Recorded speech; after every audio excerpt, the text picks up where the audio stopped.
اعوذ باللہ السمیع العلیم من الشیطان الرجیم بسم اللہ الرحمن الرحیم من عمل صالحا من ذکر او انثى وهو مؤمن فلنحيينه حیاة طیبا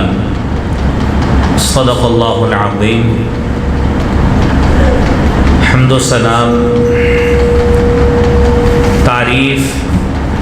کبریائی، بڑائی اللہ رب العالمین کی ذات کے لیے ہے جو جل مجدہ الکریم ہے، علی کل شیء قدیر ہے۔ درود و سلام امام المرسلین، شفیع المظلمین، رحمت للعالمین، جناب محمد الرسول اللہ صلی اللہ علیہ وآلہ وسلم کی ذات اقدس پر۔ محترم حضرات، اللہ رب العالمین نے حضرت انسان کو مٹی سے تخلیق کر کے دنیا میں اس کو بسایا ہے، اور اس کی زندگی دو مختلف ادوار پہ مشتمل ہے۔ ایک وہ زندگی ہے جسے ہم دنیا کی زندگی کہتے ہیں، اور یہ وہ زندگی ہے جس میں ہر شخص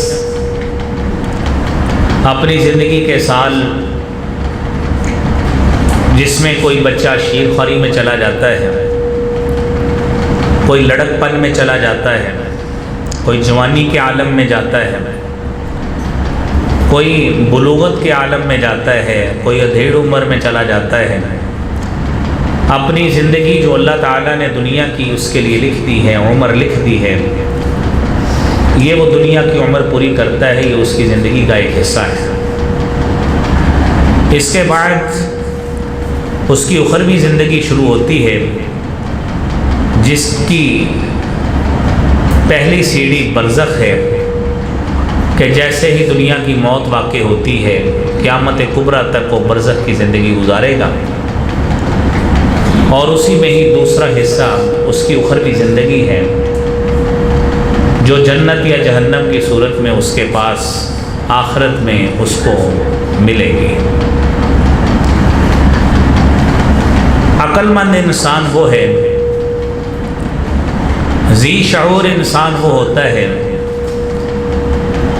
جو اپنے مستقبل کو بہتر کرنے کے لیے، اپنے آنے والے کل کو محفوظ بنانے کے لیے اپنے آج کا عمل بہتر کرتا ہے، کہ میرا آج کا دن ٹھیک رہے،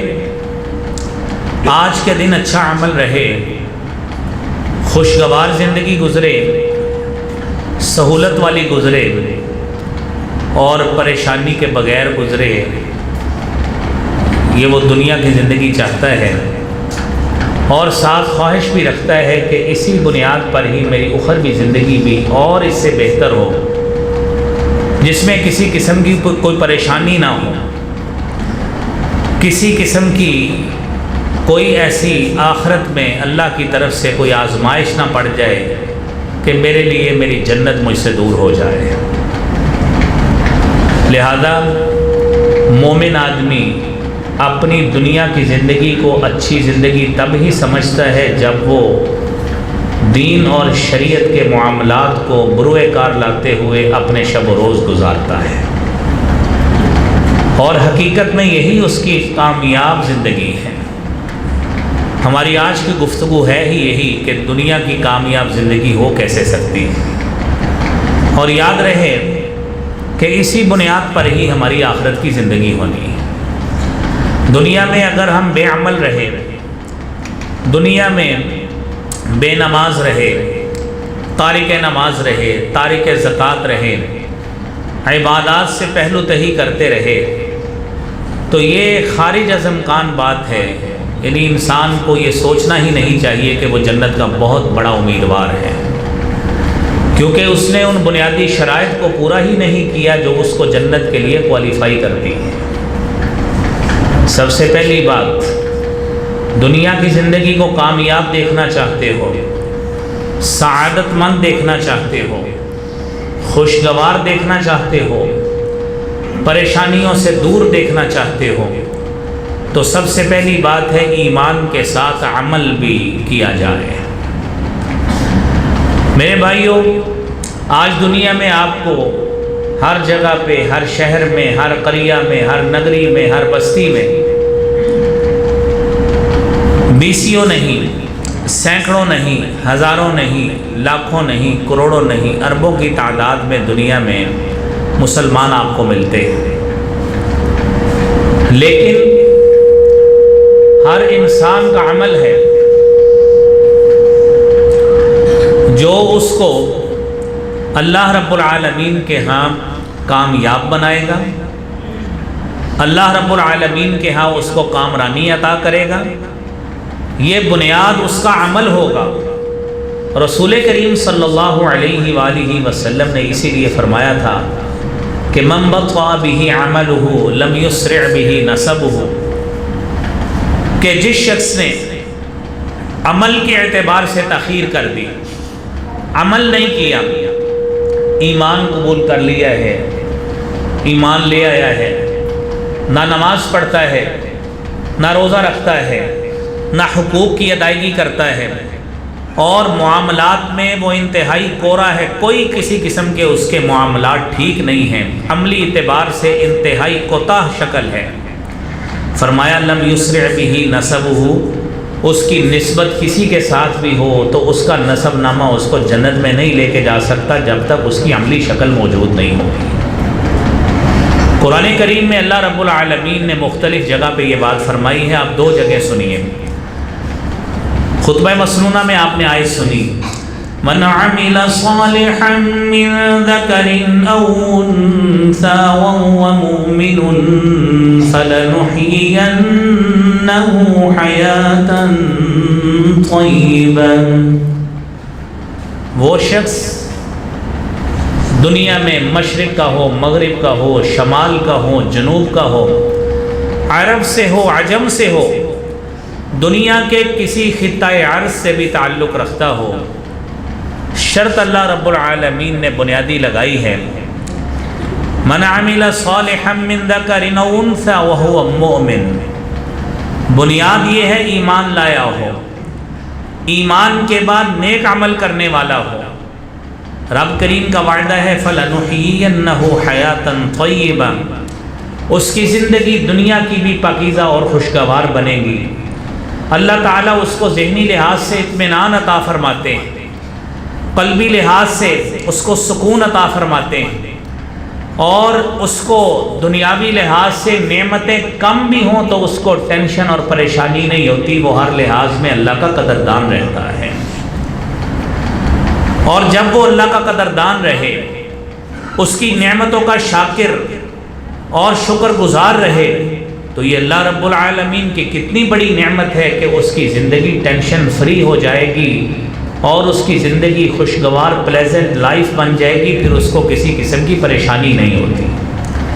اس کو ایک ہی فکر ہوتی ہے کہ میری آخرت بہتر ہو جائے۔ تو رب تعالیٰ نے یہ بھی وعدہ کیا ہے، الذین آمنوا وعملوا الصالحات طوبى لهم وحسن مآب،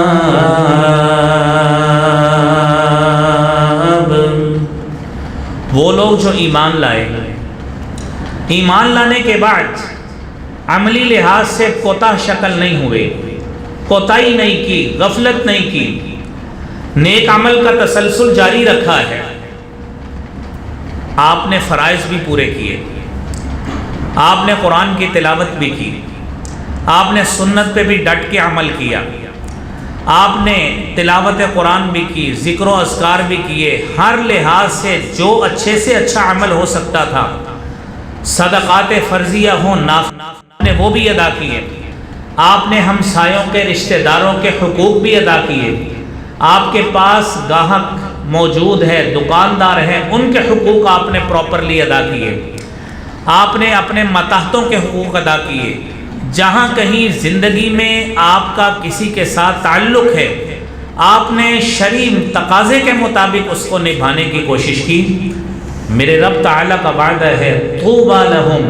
ایسے لوگوں کے لیے خوشخبری ہی خوشخبری ہے کہ ان کی زندگی خوشی والی، خوشگوار ہے، سعادت مندی والی زندگی ہے،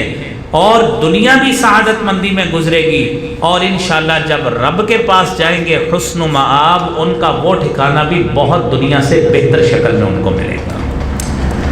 تو یہ دنیا کی زندگی بھائیوں اچھی بنانا ہم چاہتے ہیں، ہر شخص چاہتا ہے، تو بھائیوں اپنے اپنے معاملات جہاں پہ ہم فرائض پورے کرتے ہیں، جہاں پہ ہم معاملات بہتر پورے کرنے کی کوشش کرتے ہیں نماز اور روزے کے حوالے سے، وہیں پہ بھائیوں ایمان کے تقاضے ساتھ یہ بھی ہیں کہ اپنے معاملات کو بھی بہتر کیا جائے۔ لوگوں کے ساتھ لین دین کا معاملہ ہے، اس کو بغیر کسی پریشانی کے اس کو بہتر کیا جائے۔ لوگوں کے ساتھ وعدے عہد و پیمان کرتے ہیں، امانتوں کے ایفا کے وقت آتے ہیں، وعدوں کے ایفا کے وقت آتے ہیں، تو میرے بھائیوں وہاں پہ ہماری کوتاہی کثرت کے ساتھ معاشرہ کی نظر آتی ہے۔ یہی وجہ ہے کہ ہماری زندگی سے ٹینشن پریشانی ختم نہیں ہوتی۔ اس کے ذمہ داری ہمیں خود اپنے طور پہ قبول کر کے اپنے معاملات کو بہتر کرنا چاہیے۔ میرے بھائیوں آپ دیکھیے، اس کے برعکس وہ شخص کوئی گناہ گار شخص ہے، ایمان لایا، ایمان لانے کے بعد نہ اس کو قرآن کی تعلیمات کا پتہ ہے، نہ اس کو حدیث مصطفیٰ کا پتہ ہے،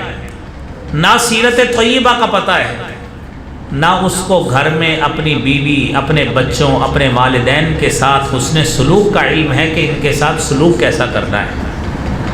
جو اپنے جی میں آیا کر لیا۔ نماز کا وقت ہوا، چلا گیا، کوئی پتہ نہیں لگا۔ مالی لحاظ سے زکوٰۃ بندی تھی، کوئی پتہ نہیں۔ آپ کے پاس تنگ دست مسکین غرباء فقراء آئے،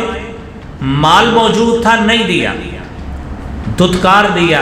اور ان کو نہ کر دی، ان کو کچھ نہیں دیا۔ کھانا کھانے کی باری آئی، دائیں ہاتھ کی بجائے بائیں سے جان بوجھ کر کھانا شروع کر دیا، شریعت پہ عمل نہیں کرنا۔ یہ زندگی کے کئی پہلو ہیں جب بندہ شریعت کا علم ہوتے ہوئے بھی، شرعی معاملات کا علم ہوتے ہوئے بھی ان سے غفلت کرتا ہے۔ اور پھر اس کے ساتھ ساتھ یہیں پہ بس نہیں ہے، اللہ رب العالمین نے آپ کو یہ امتیاز کرنے کا یہ عقل اور حس اور شعور عطا کیا ہے کہ آپ نیکی اور برائی میں تمیز کر سکے۔ یہ شعور اللہ رب العالمین نے عطا کیا ہے، اور جب یہ شعور عطا کیا ہے تو ہر شخص کو پتہ ہے کہ آگ میں چھلانگ نہیں لگاتے ہوتے، احساس ہے، کامن سینس کی بات ہے، کوئی بندہ نہ آگ میں چھلانگ لگاتا ہے نہ پانی میں چھلانگ لگاتا ہے، جب تک اس کے لیے اس کے حفاظتی اقدامات نہ ہوں وہ اس وقت تک یہ کام نہیں کرتا۔ تو بندہ کیوں اتنا غافل ہے کہ اس نے اپنے آپ کو اتنے اندھے رستے پہ لگا لیا ہے کہ اللہ کے ذکر سے اعراض کرتے ہوئے ایسے رستے پہ چل پڑا ہے کہ جو پریشانیوں سے بھرپور زندگی ہے۔ پھر نیند نہیں آتی، راتوں کو نیند نہیں آتی، سکون نصیب نہیں ہے، نہ بیوی سے سکون ہے، نہ بچوں سے سکون ہے، کاروبار پہ جاتا ہے پریشانی کا شکار وہاں پہ ہے، فیکٹری پہ جائے وہاں پہ پریشانی ہے۔ تو قرآن کو سنیے، اللہ رب العالمین فرماتے ہیں من اعرض عن ذکری فإن له معیشة ضنکا ونحشره یوم القیامة اعمی قال رب لم حشرتنی اعمی وقد كنت بصیرا قال كذلك أتتك آياتنا فنسيتها وكذلك اليوم تنسى۔ اللہ کا ذکر آیا، اعراض کیا، نہیں مانا، جان بوجھ کے تسلیم نہیں کیا، اپنی زندگی سنت کے مطابق نہیں بنائی، نہ اپنے معاملات بنائے، نہ اپنی اولاد کی تربیت کی، نہ تعلیم کا اہتمام کیا، نہ ذاتی لحاظ سے اپنی وضع قطع سنت کے مطابق بنائی، تو بندہ سمجھے میری زندگی جناب بڑی خوشی والی اور بڑی فیسلٹیز والی ہوگی، یہ ٹینشنز، یہ پریشانیاں اور ساری زندگی یہ صعوبتیں اور ذہنی پرپلیکشن کا شکار، کمپلیکیشنز کا شکار بندہ رہے گا، اس کا سبب یہ ہے کہ آپ نے اللہ کے ذکر سے اعراض کیا، جس کا سبب لازمی نتیجہ ہمارے اپنے اعمال ہوئے۔ میرا مالک کہتا ہے اس کا پہلا نتیجہ دنیا میں یہ ہوگا، معیشت تنگ ہوگی، گھر کے خرچے نہیں چلیں گے، اور گھر میں ہر شخص اپنے معاملات کی، مالی معاملات کی شکایت کرتا نظر آئے گا۔ میرے بھائیو، اپنا عمل کو ذرا غور تو کیجئے، صبح سے اٹھ کر شام تک صرف ایک دن کے اعمال کی اسیسمنٹ کر لیں کہ ہمارے یہ اعمال کتنے سنت نبی صلی اللہ علیہ وسلم کے مطابق ہیں۔ ایک دن میں ہماری زبان سے کتنی گالیاں نکلتی ہیں، ایک دن میں کتنے جھوٹ نکلتے ہیں، ایک دن میں کتنے لوگوں کو دھوکہ دینے کی کوشش کرتے ہیں، اور ایک دن میں کتنے معاملات لوگوں سے خراب ہمارے ہوتے ہیں، جو اس کا احساس ہم اپنے طور پہ نہیں کرتے، لیکن اس کا عملی شکل وہ رب کو تو علم ہوتا ہے، ہمیں چھوٹے چھوٹے جھٹکے لگتے رہتے ہیں، شاید سمجھ جائیں گے۔ رب کہتا ہے نحشرہ یوم القیامت اعمی، دنیا میں تو یہ سزا ہوگی ہی ہوگی کہ آپ نے یہ کام کیا، کل قیامت کے روز بھی اللہ رب العالمین بینائی سے محروم رکھیں گے۔ صحیح مسلم کی حدیث ہے، رسول اکرم صلی اللہ علیہ وآلہ وسلم کے پاس ایک شخص بیٹھا ہے، بائیں ہاتھ سے کھانا کھا رہا ہے، لیفٹ ہینڈ سے اپنا استعمال کر کے کھانا کھا رہا ہے۔ آپ نے اس کو سمجھایا کہ دایاں ہاتھ استعمال کرو، اس نے غرور اور تکبر میں آ کر کہا لا استطیع، میں اس کی استطاعت نہیں رکھتا۔ غرور میں، تکبر میں، فخر میں آ کے کہا۔ دنیا میں آج ایسے لوگ آپ کو مل جائیں گے جو علم ہونے کے باوجود، شرعی تعلیمات کا علم ہونے کے باوجود جان بوجھ کر اس کی مخالفت کریں گے۔ تو اس نے جب کہا کہ میں استطاعت نہیں رکھتا، آپ نے کہا لستطعت، تو اس کی استطاعت رکھے بھی نہ۔ راوی کہتے ہیں اس کے بعد ساری زندگی اس کا یہ ہاتھ اوپر نہیں اٹھ سکا، یہ ہاتھ دوبارہ اوپر نہیں اٹھ سکا، جس کو آپ کہتے ہیں نا ہاتھ شل ہو گیا ہے، ساکن ہو گیا ہے۔ اللہ کی طرف سے اس کو عذاب یہ ملا، اللہ کے نبی کی سنت کو اور حکم کو جھٹلانے کا، اللہ نے اس کا ہاتھ ہی نیچے کر دیا، وہ کبھی اوپر ہی نہیں اٹھ سکتا۔ اسی لیے قرآن میں اللہ رب العالمین فرماتے ہیں اپنی زندگی کو پریشانیوں سے بچائیے، آزمائشوں سے بچائیے، خوشگوار بنائیے۔ فَلْيَحْذَرِ الَّذِينَ يُخَالِفُونَ عَنْ أَمْرِهِ أَن تُصِيبَهُمْ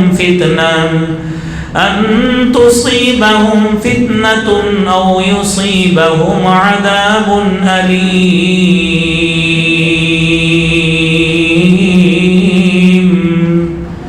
وہ لوگ جو اللہ کی یا اللہ کے رسول کی مخالفت کرتے ہیں صلی اللہ علیہ وسلم۔ آپ کو کسی بھلے شخص نے کہہ دیا کہ آپ کا یہ عمل سنت کے مطابق نہیں ہے، مومن آدمی کا کیا کام ہے؟ انما كان قول المؤمنين اذا دعوا الى الله ورسوله ليحكم بينهم أن يقولوا سمعنا وأطعنا وأولئك هم المفلحون۔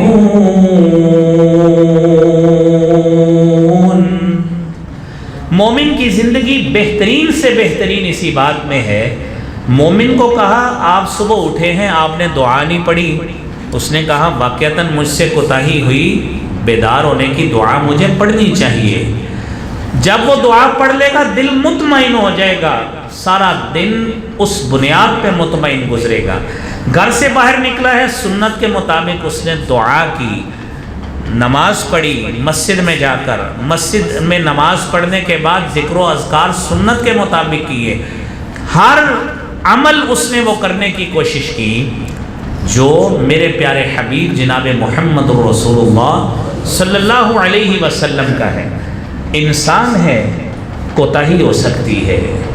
معاملات کسی جگہ پہ غلط فہمی کا بھی وہ شکار ہو سکتا ہے۔ مومن کا کام یہ ہے اپنی زندگی کو پریشانیوں سے بچائے۔ اگر کسی نیک آدمی نے، بھلے نے اس کو کہہ دیا ہے آپ کا یہ کام سنت کے مطابق نہیں ہے، تو اس کا یہ کام ہے کہ فوری طور پر اس سے آگاہی اور شعور حاصل کر کے اپنا عمل اس سنت رسول صلی اللہ علیہ وسلم کے مطابق کر لے۔ نہیں کرے گا، وعید آپ نے ایک صحیح مسلم کی حدیث میں سنی، دوسری یہ قرآنی آیت آپ نے سنی، فَلْيَحْذَرِ الَّذِينَ يُخَالِفُونَ عَنْ أَمْرِهِ، وہ لوگ جو اللہ اور اس کے رسول کے حکم کی مخالفت کرتے ہیں، أَن تُصِيبَهُمْ فِتْنَةٌ، زندگی میں، مال کی صورت میں، اولاد کی صورت میں، کاروبار کی صورت میں، گھر والوں کی شکل میں، آزمائشوں کی کئی شکلیں ہیں۔ اللہ کسی بھی آزمائش میں الجھا کے رکھ دیں گے، تمہیں سمجھ نہیں آئے گی زندگی کیسے گزارنی ہے۔ اس لیے بھائیو، آزمائش سے بچنے کا بہترین طریقہ یہی خوشگوار زندگی کا اصول ہے کہ ایمان بھی لائے، نیک عمل بھی کیے، اور اللہ کے رسول صلی اللہ علیہ وسلم کی سنت کو تھام لیے۔ اگلی بات، چوتھی بات، نماز ہے۔ نبی کریم صلی اللہ علیہ وآلہ وسلم نے فرمایا، آپ نے نماز کی فضیلت کے حوالے سے کثرت میں آیات بھی سنی ہیں، احادیث بھی سنی ہیں۔ بندہ جب اپنے خالق کے قریب ہو، اپنے رب سے سرگوشیاں کرتا ہو، راز و نیاز کی بات کرتا ہو، میرے نبی نے فرمایا ہے، جناب محمد مصطفیٰ صلی اللہ علیہ وآلہ وسلم نے فرمایا، اقرب ما یکون العبد من ربہ وہو ساجد، بندہ مومن جب اپنے رب کے سب سے زیادہ قریب ہوتا ہے تو وہ کیفیت ہوتی ہے جب وہ سجدے کی حالت میں ہوتا ہے۔ فَأَكْثِرُوا فِيهِ الدُّعَاء، فرمایا کہ اس میں ساتھ دعا کیا کرو۔ میرے بھائیوں، ہمارے ہاں تو نماز پڑھنے والوں کی بھی کثرت ایسی موجود ہے جن کو نماز کے اذکار کا ترجمہ تک نہیں آتا ہے کہ میں اپنے رب سے مناجات اور سرگوشیاں کیا کر رہا ہوں، وہ کیسے اپنے رب سے دعا کرے گا، وہ کیسے اپنے رب سے مغفرت مانگے گا، وہ کیسے اپنی اولاد کے نیک ہونے کی دعا کرے گا، وہ کیسے اپنے رزق میں برکت کی، کاروبار میں وسعت کی دعا کرے گا، جبکہ اس کو ان اذکار کا ترجمہ ہی نہیں آتا۔ جب تک وہ یہ چیزیں سیکھے گا نہیں، ان دعاؤں کو یاد نہیں کرے گا، وہ کیسے اپنے رب سے دعا مانگے گا۔ لہذا بھائیوں، اس حدیث کو مد نظر رکھتے ہوئے جو رسالت مآب صلی اللہ علیہ وآلہ وسلم نے فرمائی ہے کہ اس پہ عمل کرنے کی کوشش کریں، اور مومن کا تو کام ہی یہ ہے۔ اللہ رب العالمین نے قرآن میں فرمایا ہے نا، یا ایھا الذین آمنوا استعینوا بالصبر والصلاة ان اللہ مع الصابرین۔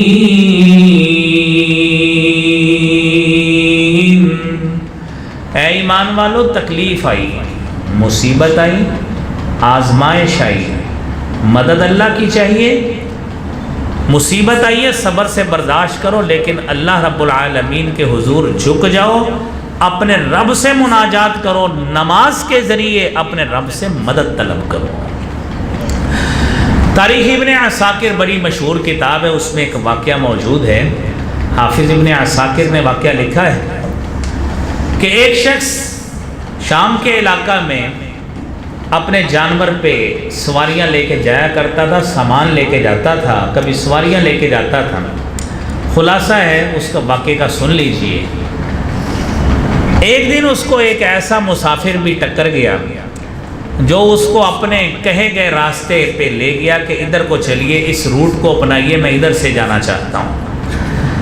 راستے میں جب جنگل بیاباں آ گیا تو اس نے اپنا اسلحہ جو بھی اس وقت کا تھا وہ نکال کے اس گھوڑ سوار کو کہتا ہے کہ میں نے تجھے قتل کر دینا ہے، اب قتل کر دینا ہے تجھے۔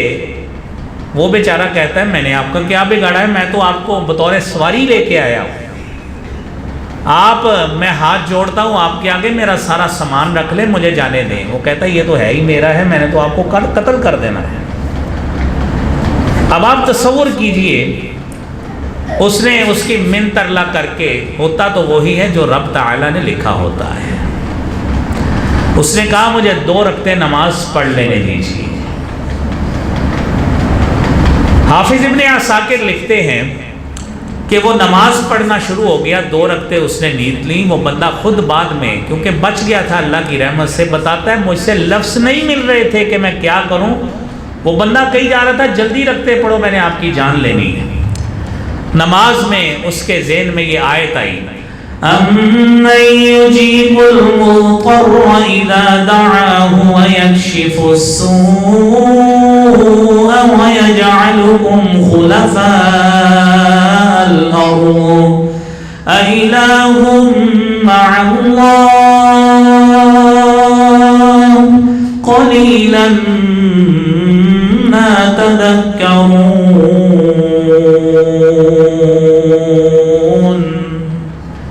اب میرے بھائیوں 2 رکعتیں اس نے پڑھی، ابھی رکعتیں ختم ہوئی ہیں، ایک گھوڑ سوار آیا ہے اس کے پاس۔ گھوڑ سوار اتنی سپیڈ سے آیا، اس نے آتے ہی اس کا سر قلم کر دیا، اس رہزن کا جو اس کو لوٹنے لگا تھا۔ بندہ مسافر حیران ہو کے پوچھتا ہے بھائی تو کون ہے؟ کہتا ہے مجھے اس ذات نے بھیجا ہے جس کو تو نے پکارا تھا، اَمَّن يُجِيبُ الْمُضْطَرَّ إِذَا دَعَاهُ، کہ کون ہے وہ شخص، کون ہے وہ ذات جو مصیبت میں پھنسے ہوئے کی پکار کو سنتا ہے، جب وہ اس کو بلاتا ہے تو اس کی تکلیف کو وہی ذات دور کرنے والی ہوتی ہے۔ نماز پڑھی، اللہ نے تکلیف دور کر دی۔ میں نے پچھلے جمعے بھی آپ ساتھیوں سے ایک مختصر عرض کی تھی کہ ہمارے پاکستان میں اتنا زیادہ سیلاب آیا، تقریباً 60% علاقہ ملک کا اس سے متاثر ہوا ہے۔ کتنے لوگ بے نماز ہیں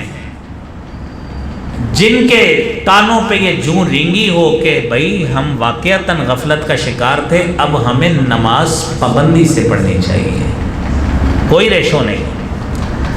کتنے لوگ ہیں جو لوگوں کے ساتھ سود کا کام کرنے والے تھے، رشوت ستانی کرنے والے تھے، لوگوں کے ساتھ وعدے توڑنے والے تھے، لوگوں کی امانتیں غصب کرنے والے تھے، وراثتوں کے حق مارنے والے تھے، اور لوگوں کے ساتھ دھوکہ دہی، فراڈ کر کے، جھوٹ بول کر لوگوں سے نفع لینے والے تھے۔ کتنے لوگوں نے اس سیلاب کو دیکھ کر رجوع کیا ہے کہ ہمیں اپنی عادت سے باز آ جانا چاہیے، کوئی ریشو نہیں۔ دنیا ادھر کی ادھر ہی ہے، ادھر کی ادھر۔ جتنے نمازی مسجد میں پہلے تھے آج بھی اتنے ہی ہیں۔ آپ بازار میں دیکھیں، ایسے لگتا ہے جس طرح مسجد میں کوئی بھی نہیں ہے۔ مارکیٹوں میں اتنے افراد بازار میں پھرنے والے ہوتے ہیں۔ بھائیوں، اگر ہم ٹینشن اور پریشانی کا شکار ہیں، اپنی زندگی کو بہتر بنانا چاہتے ہیں، خوشگوار بنانا چاہتے ہیں، تو مالک کے سامنے نمازیں پڑھ کر، مناجات کر کے، استغفار کر کے اپنے رب ہی کو منا لیجیے۔ نبی کریم صلی اللہ علیہ وآلہ وسلم نے فرمایا ہے نا، اپنی زندگی اچھی بنانا چاہتے ہو، ٹینشن فری لائف بنانا چاہتے ہو، فرمایا من لزم الاستغفار، جو شخص استغفار کو لازم پکڑتا ہے، اللہ رب العالمین سے استغفار کرتا ہے، اپنے گناہوں کی معافی مانگتا ہے، جعل اللہ من کل ضیق مخرجا، اللہ کریم ہر تنگی سے نکلنے کا راستہ بنا دیتے ہیں، ومن کل ہم فرجا، اور ہر غم اور پریشانی سے بھی اس کی راہ نکال دیتے ہیں، وہ وہاں سے بھی نکل جاتا ہے، وَيَرْزُقُهُ مِنْ حَيْثُ لَا يَحْتَسِبُ، اور اللہ رب العالمین اس کو ان ذرائع سے رزق دیتے ہیں جس کا بندے کو گمان بھی نہیں ہوتا۔ بندہ رب کے پاس آئے تو صحیح، اس رب کی کبریائی کو تسلیم تو کرے۔ میرا رب کہتا ہے کہ بندہ مومن اگر تو زندگی اچھی بنانا چاہتا ہے، رزق میں فراوانی چاہتا ہے، نیکی اور برائی میں تمیز کرنا چاہتا ہے، تو تو میرا ڈر اور خوف اپنے دل میں پیدا کر لے، میں وہی رب ہوں جو تیرا 60% ملک ڈبو سکتا ہے، میں تیرا گھر بھی ڈبو سکتا ہوں۔ میں اگر پوری زمین پہ زلزلہ بپا کر سکتا ہوں تو تیرا گھر زیادہ مضبوط نہیں ہے، وہ بھی گر سکتا ہے۔ اگر میں غیر مسلموں کے لیے خزانوں کے منہ کھول سکتا ہوں تو بندہ مومن مجھے پکار کے دیکھ، تیرے لیے رزق کے دروازے کتنے کھلتے ہیں، میں مالک یہ سارا کرنے پہ قدرت رکھتا ہوں۔ قرآن کریم میں اللہ تعالیٰ سورہ طلاق میں فرماتے ہیں وَمَن يَتَّقِ اللَّهَ يَجْعَل لَّهُ مَخْرَجًا وَمَن يَتَّقِ اللَّهَ يَجْعَل لَّهُ فُرْقَانًا۔ پہلی آیت میں فرمایا جو اللہ سے ڈر گیا، آپ اللہ رب العالمین کی خشیت، اس کا خوف اپنے دل میں بٹھائیں، میرا مالک واقعتاً اتنی قدرت رکھتا ہے، اب اپنے مالک سے ہمیں رجوع کرنا چاہیے، میری زندگی اچھی ہو جائے گی۔ میرا مالک کہتا ہے رزق بھی کھول دوں گا، یجعل لہ فرقانا، تیری زندگی بندہ مومن اتنی اچھی بن جائے گی، تجھے میں ایسی کسوٹی دے دوں گا، تجھے برائی اور نیکی میں از خود فرق محسوس ہونے لگ جائے گا۔ آج فرق کیوں محسوس نہیں ہوتا؟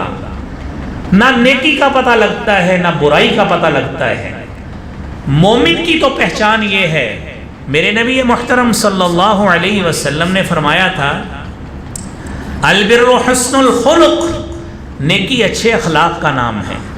الاثم ما حاک فی صدرک، گناہ وہ ہے جو تیرے سینے میں کھٹکتا ہے،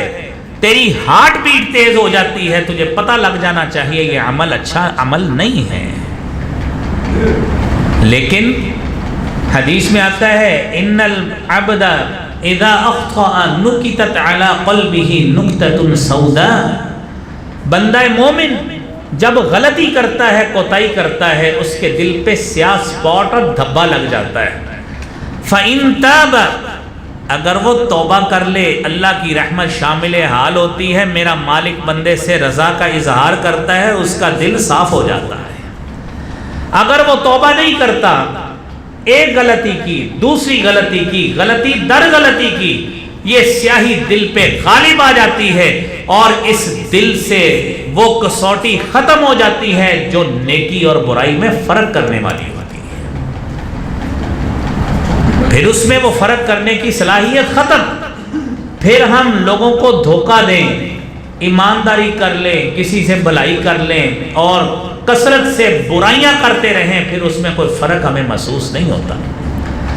میرے بھائیوں، آج اس عمل کی ضرورت ہے۔ یہ جتنی باتیں ہم نے کی ہیں، حضرت انس رضی اللہ تعالی عنہ تابعین سے مخاطب ہوتے تھے اور فرماتے تھے انکم لتعملون عملا ہی ادق فی اعینکم، کہ تم لوگ اپنی زندگی میں معاملات کو اتنا ہلکا سمجھتے ہو، کسی کے ساتھ جھوٹ بول لیا، کسی کو دھوکہ دے دیا، کسی سے فراڈ کر لیا، کسی کی زمین ہتھیا لی، کسی سے ناجائز منافع لے لیا، اپنی بہن کا، بھائی کا، چھوٹوں کا وراثت میں حصہ غصب کر لیا کہ خیر ہے دیکھی جائے گی جب مریں گے۔ فرماتے ہیں ہی ادق فی اعینکم من الشعر، تمہاری نظر میں یہ عمل شاید ایک بال سے بھی زیادہ حقیر ہوں۔ وَإِن كُنَّا لَنَعُدُّهَا فِي عَهْدِ رَسُولِ اللَّهِ صلی اللہ علیہ وسلم من الموبقات، جب ہم اللہ کے رسول صلی اللہ علیہ وسلم کے دور میں ہوتے تھے، ہم ان اعمال کو اتنا بڑا سمجھتے تھے، اتنا بڑا سمجھتے تھے کہ ہم نے اگر اتنی بھی نافرمانی کر لی، کہیں ہمیں ہلاکت کا، تباہی کا سامنا نہ کرنا پڑ جائے، اور دوسری حدیث کے مطابق کہیں ہمارے اوپر پہاڑ نہ گر جائے، ہماری کیفیت یہ ہوتی تھی۔ ہم نے گناہ کو گناہ سمجھنا چھوڑ دیا ہے۔ جب گناہ کو گناہ سمجھنا چھوڑا، برائی سے نفرت ختم ہوئی، دل کے اندر گناہ کا احساس ویسے ہی ختم ہو گیا۔ جب گناہ کا احساس ختم ہوا، ہماری زندگی میں پھر خوشگوار زندگی ہو، پریشانیوں سے بھری اس کا بھی احساس ویسے ہی ختم ہو گیا۔ لہذا بھائیوں، آج ضرورت ہے اللہ نے ایمان دیا ہے، نیک عمل کرنے لگ جائیں، اللہ رب العالمین کا تقوی اور ڈر اختیار کریں،